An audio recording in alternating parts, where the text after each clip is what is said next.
Hello दोस्तों, आज की कहानी है मेरे पैसे से सबको मतलब है। सासू माँ ने जैसे ही शिवानी बहू के आने की खबर सुनी, गठिया का दर्द और अपनी सारी बीमारी भूलकर छोटी बहू शिवानी के आने की तैयारी के लिए सबको हिदायतें देने लगी। बड़ी बहू अंजलि चुपचाप अपने कमरे में आ गई।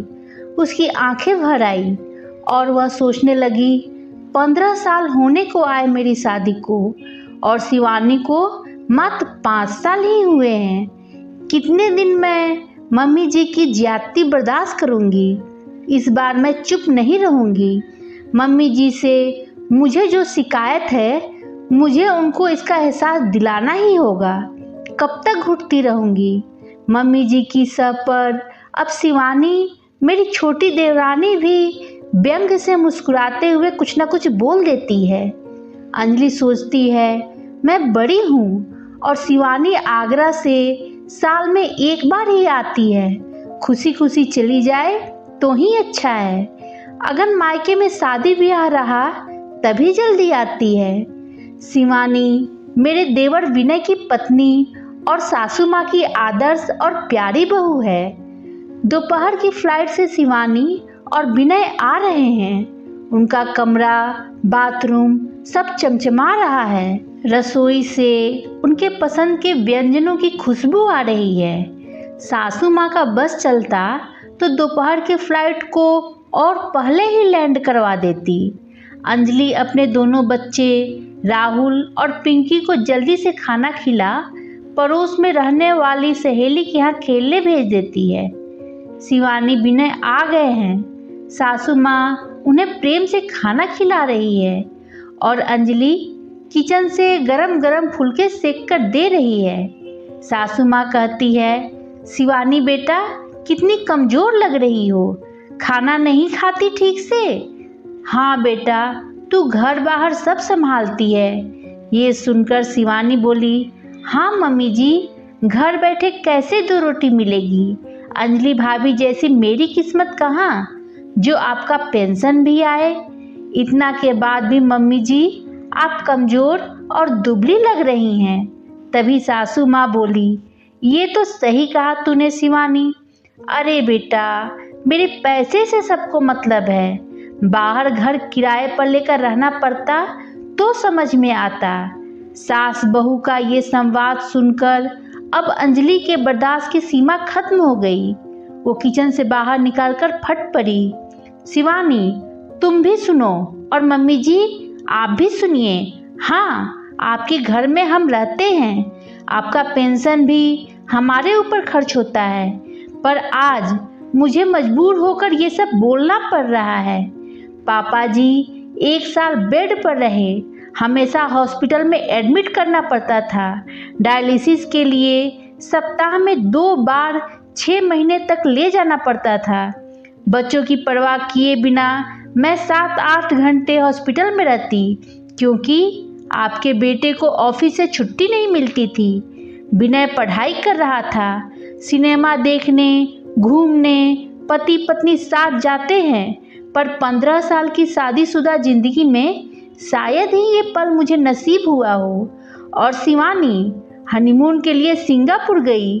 आप कितना खुश हो रही थी। कभी मायके जाना होता मुझे तो घरों पानी पड़ जाता आपके ऊपर। रसोई और घर कैसे मेंटेन होगा।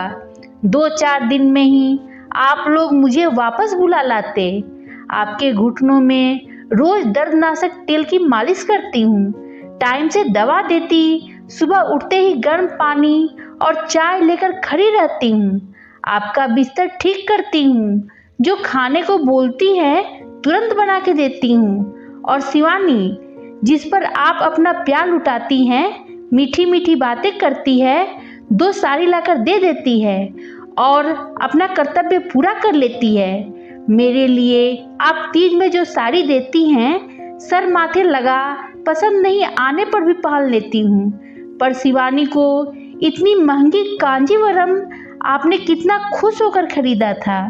पहली तीज पर उसने कितनी सफाई से लेने से इनकार कर पैसे ही दे देने को कहा।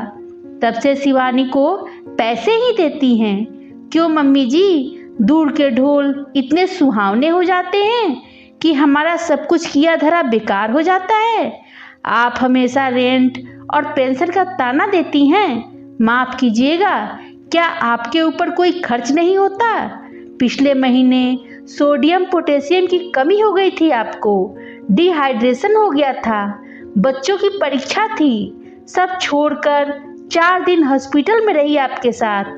आपका हाथ टूट गया था तो आपको नहलाती थी, आपको मैं अपने हाथ से खाना खिलाती थी।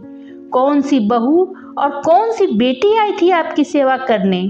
इतने मेहमान रिश्तेदार आते हैं, उनके यहाँ शादी या मरनी सब कुछ हमें देखना है। मम्मी जी, कभी सोचिएगा, आपका पेंशन और रेंट लेकर भी कोई आपको करने के लिए तैयार हो तो मैं अपने बच्चों को लेकर चली जाऊंगी।